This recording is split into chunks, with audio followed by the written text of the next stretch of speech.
रात के 10 बज चुके हैं और मैं हूं आप सभी का अपना शावेज़ मलिक और हाजिर हूं आप लोग के सामने फिर से एक क्राइम की कहानी को लेके, एक क्राइम की घटना को लेके। दोस्तों, हाल ही में एक केस हुआ था, कोलकाता वाला केस। और कोलकाता वाले केस में एक लड़की जो अपने माता पिता का सपना पूरा करने के लिए दिन और रात मेहनत से अपनी पढ़ाई कर रही थी। वो पीजी की तैयारी, पीजी ऑलमोस्ट कर रही थी, तैयारी तो उसने पहले ही कर ली थी, पीजी कर ली थी, ऑलमोस्ट वो ट्रेनिंग पर चल रही थी। और उसके बाद में उस लेडी डॉक्टर के साथ में एक दरिंदा कुछ इस तरीके की घिनौनी हरकत करता है, बल्कि उसके बाद में वो उस लड़की को इस दुनिया से हमेशा हमेशा के लिए रुखसत कर देता है। और दोस्तों, जब वो केस हुआ था तो पूरे ही देश के अंदर हाहाकार था। चारों तरफ लोग सिर्फ और सिर्फ एक ही डिमांड कर रहे थे कि आरोपी को फांसी होना चाहिए। मामला पहले पुलिस के पास था, बाद में सीबीआई के पास पहुंचा, तमाम डॉक्टर्स हड़ताल पे आए। यानी केस में इतनी ज़्यादा गहमा गहमी देखी गई कि मामला जो था वो इतना ज़्यादा पेचीदा हो गया था कि सरकारों तक को घेरने की बात कही जाने लगी थी। और उसके बाद में केस का फैसला भी आया, आरोपी को सख्त से सख्त सज़ा भी मिली। लेकिन दोस्तों, इतनी सख्त सज़ाएं आरोपियों को मिल जाती हैं, चाहे निर्भया वाला केस हो। उस निर्भया वाले केस में आप लोगों ने देखा था, एक व्यक्ति नाबालिग था जिसको छोड़ दिया गया था, बाकी के सारे लोगों को फांसी हुई थी। इस तरीके की सज़ाएं लगातार आरोपियों को मिल रही हैं।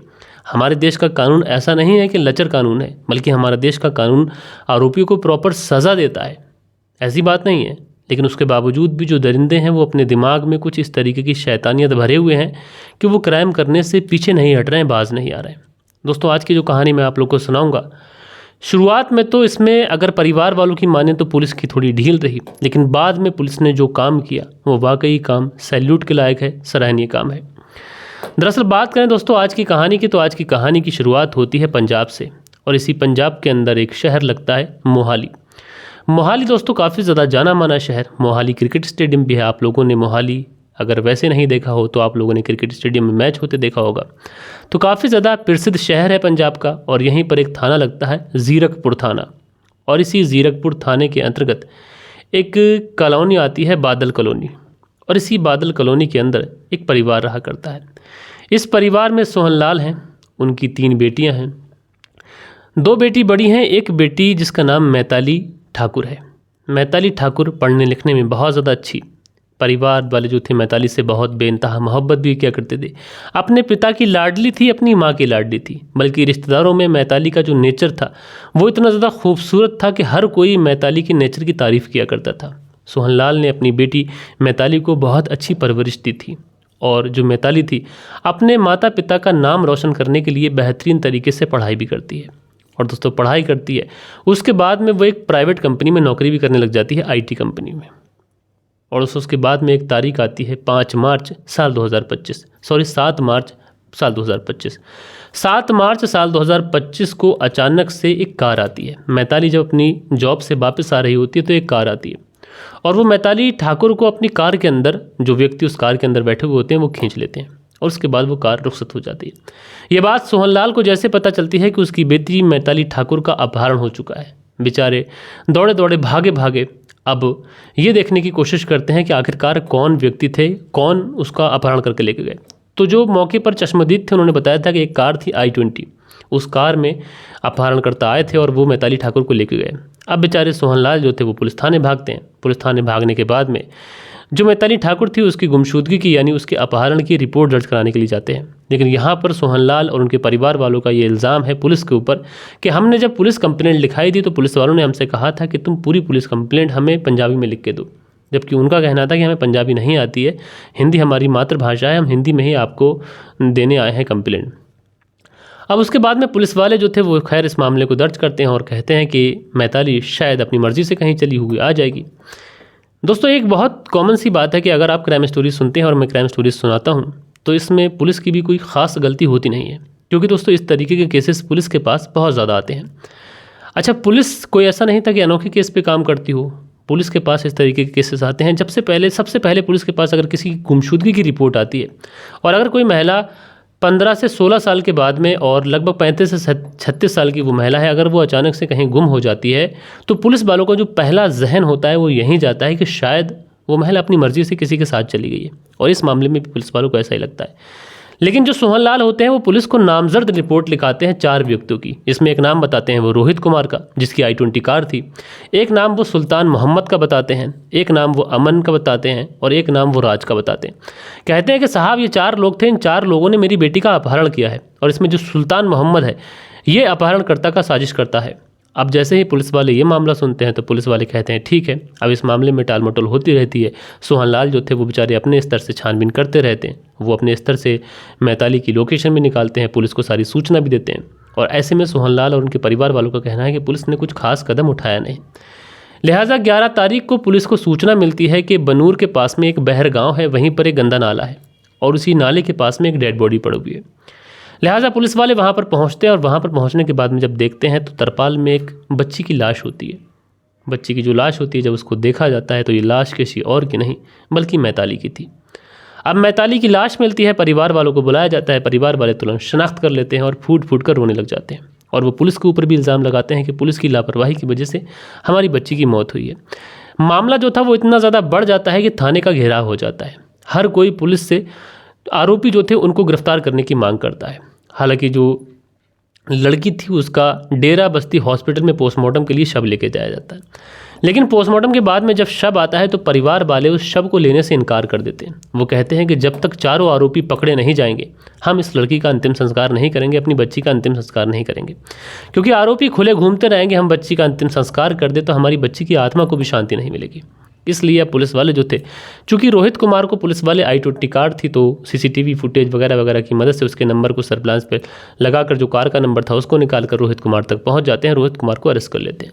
लेकिन यहाँ पर कुछ मीडिया रिपोर्ट्स का कहना है कि रोहित कुमार के परिवार वाले और बाकी के लोगों का कहना है कि रोहित कुमार की कार मांगकर उनके दोस्त लेकर गए थे। रोहित कुमार का इस पूरे केस से कोई लेना देना नहीं है, लेकिन पुलिस ने रोहित कुमार को गिरफ्तार किया है और उसके बाद में पुलिस वाले इस पूरे केस में जब छानबीन करने की कोशिश करते हैं तो एक व्यक्ति जिसका नाम सुल्तान मोहम्मद, उम्र तकरीबन 24 साल के आसपास है, इसके पिता का नाम बशीर मोहम्मद है जो कि बोरिंग कराई का काम करते हैं, सुल्तान मोहम्मद एल्युमिनियम का काम करता है और इसका एक दोस्त अमन और एक दोस्त राज, इन तीनों को नेपाल बॉर्डर से गिरफ्तार कर लिया जाता है कल के दिन।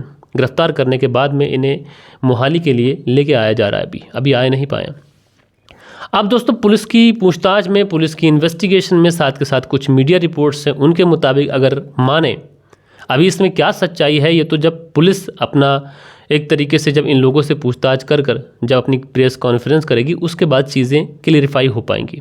लेकिन अभी तक जो चीज़ें निकल के आ रही हैं तो उस चीज़ों में ये है कि जो मैताली थी ये सुल्तान मोहम्मद के टच में थी, ये दोनों एक दूसरे के दोस्त थे। लेकिन सुल्तान मोहम्मद उसके बाद में सऊदी अरब चला जाता है काम करने के लिए और मैताली जो थी वो सुल्तान मोहम्मद से दूरी बनाना चाहती थी, क्योंकि सुल्तान मोहम्मद मैताली को प्रपोज करता था। मैताली इसको शुरुआत में नॉर्मल चीज़ें समझ रही थी, लेकिन जब सुल्तान मोहम्मद उसको लगातार प्रपोज करता रहा, लगातार उसको परेशान करता रहा कॉल कर तो जो मैताली थी ये सुल्तान मोहम्मद से दूरी बनाना चाहती थी, इसलिए उसने सुल्तान मोहम्मद को ब्लॉक कर दिया। अब इसी बात को लेकर सुल्तान मोहम्मद जो था वो आग बबूला हो जाता है। जब वो इंडिया लौटता है तो इंडिया लौटने के बाद में वो लगातार अपने दोस्त राज या फिर रोहित के मोबाइल से लगातार इस मैताली को कॉल करता है और उसके बाद में मैताली कभी फ़ोन उठाती है कभी नहीं उठाती है। लेकिन इस बात से सुल्तान मोहम्मद इतना ज़्यादा आग बबूला हो जाता है कि अपने 4 दोस्तों के साथ मिलकर 7 मार्च साल 2025 को मैताली का अपहरण कर लेता है और अपहरण करने के बाद में ये अपने साथ लेके जाता है। हालांकि उस समय परिवार वालों ने पुलिस थाने में जाकर रिपोर्ट लिखाई थी, 7 तारीख की ये बात है और 11 तारीख को डेड बॉडी मिली है। बाकी अभी जांच में पोस्टमार्टम में ये सारी चीज़ें क्लियर हो पाएंगी, लेकिन अभी तक जो चीज़ें आ रही हैं उसमें ये बताया जा रहा है कि मैताली के साथ में रेप की पुष्टि नहीं हुई है। मैताली की जो हत्या की गई है वो गला दबाकर हत्या की गई है।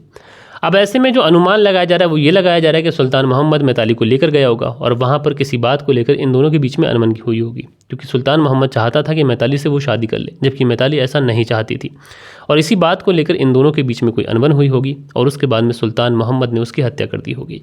अब ये जाँच का विषय है, पुलिस वाले इसमें जाँच कर रहे हैं। रोहित कुमार साथ के साथ राज और अमन और सुल्तान मोहम्मद, इनमें सबसे ज़्यादा दोष किसका है ये जांच का विषय है और पुलिस इसमें जांच करेगी। जो सबसे ज़्यादा दोषी होगा, जिसमें बाकी दोषी तो सभी हैं लेकिन जो सबसे ज़्यादा दोषी होगा उसको इसके हिसाब से सज़ा दी जाएगी, बाकी के जो अन्य लोग हैं उनको उनके हिसाब से सज़ा दी जाएगी। लेकिन दोस्तों आप लोगों ने देखा कि इस कहानी के अंदर एक लड़की जो बहुत मासूम सी दिखती है, वो अपने परिवार के, अपने माता पिता की लड़ैती है, लाडली है। माता पिता भी उसे बेइंतहा मोहब्बत करते हैं, लेकिन एक सरफिरा इंसान जो हैवान था, दरिंदा था, वो मैताली को लगातार परेशान करता है, उससे कहता है कि उससे प्यार कर लो, उससे मोहब्बत कर लो। मैताली लगातार इनकार करती है और इस बात से आग बबूला होकर वो सोचता है कि मैताली अगर मेरी नहीं हो सकती तो किसी की नहीं होगी, और उसके बाद में वो मैताली को उठा कर लेके जाता है और उसके बाद उसकी हत्या कर देता है। तो ऐसे आरोपियों को दोस्तों सख्त से सख्त सज़ा मिलनी चाहिए, बल्कि मैं तो कहता हूँ कि ऐसे आरोपियों को फांसी की सज़ा मिलनी चाहिए, लेकिन प्रॉपर पुलिस की इन्वेस्टिगेशन के बाद। तो पुलिस इसमें अभी जांच पड़ताल कर रही है, जो भी जांच में चीज़ें निकल के आएंगी उसके हिसाब से पुलिस जो है मामला कोर्ट में जाएगा और उसके बाद में इन चारों आरोपियों को सज़ा सुनाई जाएगी।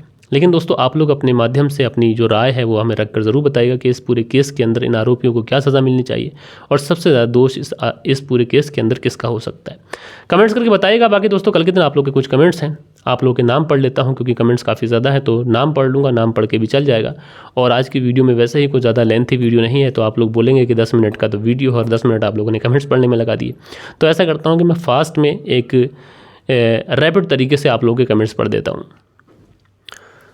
सो दोस्तों कल के दिन जो कमेंट्स आए थे, सुनील त्यागी जी अपना कमेंट्स करते हैं, बोले शहर से कहानी सुनते हैं, बहुत शुक्रिया भाई मेरे। रिजवान अंसारी जी कमेंट्स करते हैं, रिजवान अंसारी जी बहुत बहुत शुक्रिया। सतबीर जी अपना प्यारा सा कमेंट्स करते हैं, हमेशा की तरह अच्छा। शील निधि जी अपना प्यारा सा कमेंट्स करते हैं और मेरे व्यूवर्स से बोलते भी हैं कि लाइक करते जाया करो, तो भैया बहुत बहुत शुक्रिया। सुरेंद्र शर्मा हम बोलते हैं नमस्ते भाई साहब, तो भैया नमस्ते। राजस्थान से कहानी सुनते हैं हमारे भैया। और उसके बाद में दिवेश्वर जी अपना प्यारा सा कमेंट्स करते हैं, बहुत बहुत शुक्रिया। जावेद अंसारी हैं, लिखते हैं नाइस स्टोरी मलिक भाई साहब, तो जावेद अंसारी जी आपका बहुत बहुत शुक्रिया। हसीबुल अंसारी जी अपना प्यारा सा कमेंट्स करते हैं, कहते हैं कामयाबी ज़रूर मिलेगी, आप बस काम करते रहिए। हसीबुल अंसारी ये लिखते हैं आपकी बात बिल्कुल सही है, तो हसीबुल अंसारी जी आपका शुक्रिया। शबाना खान है, लिखते हैं आपकी कहानी सुनाने का तरीका शम्स ताहिर खान की तरह है, जो बहुत ही अच्छे हैं, तो शबाना खान जी बहन आपका बहुत बहुत शुक्रिया। इके खान जी हैं, लिखते हैं सुपर स्टोरी भाई जी, तो इके खान जी आपका बहुत बहुत शुक्रिया। शिवम ठाकर हैं, लिखते हैं जय हिंद सर, तो भैया जय हिंद, आप कैसे हैं। हसीबुल अंसारी आगे लिखते हैं मेरे छोटे भाई वेरी नाइस स्टोरी, तो हसीबुल अंसारी जी शुक्रिया। उस्मान गुज्जर फैसलाबाद पाकिस्तान से कहानी सुनते हैं, बहुत बहुत शुक्रिया।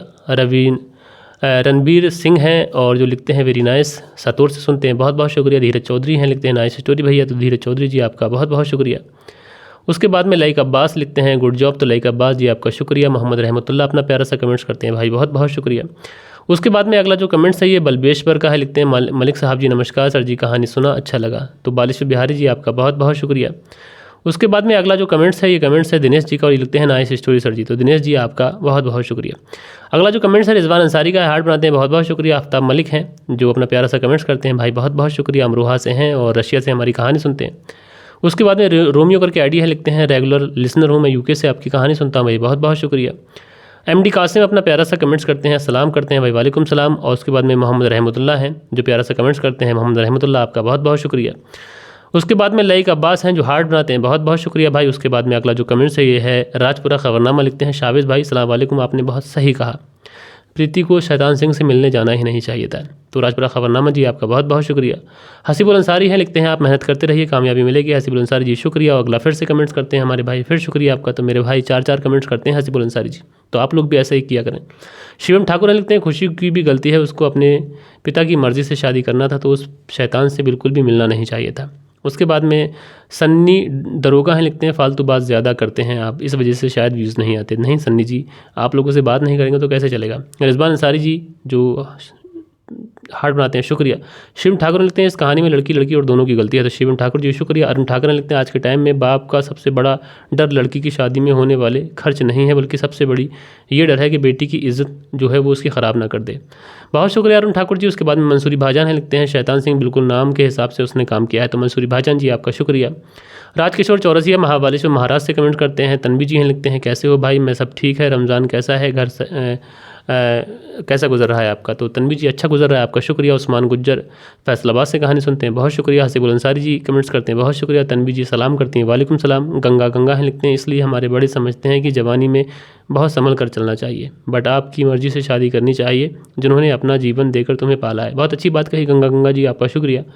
रिजवान अंसारी लिखते हैं कैसे हो मलिक भाई, तो भाई मैं ठीक हूँ। उसके बाद में राजकिशोर चौरसिया कमेंट्स करते हैं, बहुत शुक्रिया। ए खान जी कमेंट्स करते हैं, बहुत शुक्रिया। ए चौधरी जी कमेंट्स करते हैं और ये अपना प्यारा सा कमेंट्स करते हैं, बहुत शुक्रिया। वीरेंद्र कुमार अपना प्यारा सा कमेंट्स करते हैं, तो भाई बहुत बहुत शुक्रिया। सो दोस्तों ये कुछ प्यारे प्यारे कमेंट्स थे जो कल के दिन आप लोग के आए थे, वो मैंने आप लोगों को सुनाए हैं। लेकिन आज की जो स्टोरी मैंने आप लोगों को सुनाई है इसमें अभी जो बहुत सारी अपडेट है वो आना बाकी है, और जो अपडेट बाकी आएगी तो उससे मैं आप लोग को ज़रूर से ज़रूर अपडेट करूंगा कि कत्ल क्यों हुआ, क्या वजह रही, क्या रीज़न थे, ये सारी चीज़ें, प्रॉपर दोषी कौन है, ये सारी चीज़ें मैं आप लोग को बताऊंगा। लेकिन इस लड़की के साथ में जो इन दरिंदों ने किया वो बहुत ही गलत किया। एक मासूम सी लड़की को इस दुनिया से उन्होंने हमेशा हमेशा के लिए रुखसत कर दिया। उस बाप का वीडियो मैंने देखा, उस माँ का वीडियो देखा, मेरा कलेजा कांप गया। माँ ज़ारो कतार रो रही थी, बाप ज़ारो कतार रो रहा था। बाप कह रहा था कि मैं दर दर की ठोकरें खाता रहा लेकिन अपनी बच्ची को बचा ना सका। ऐसे दरिंदों को फांसी की सज़ा होनी चाहिए।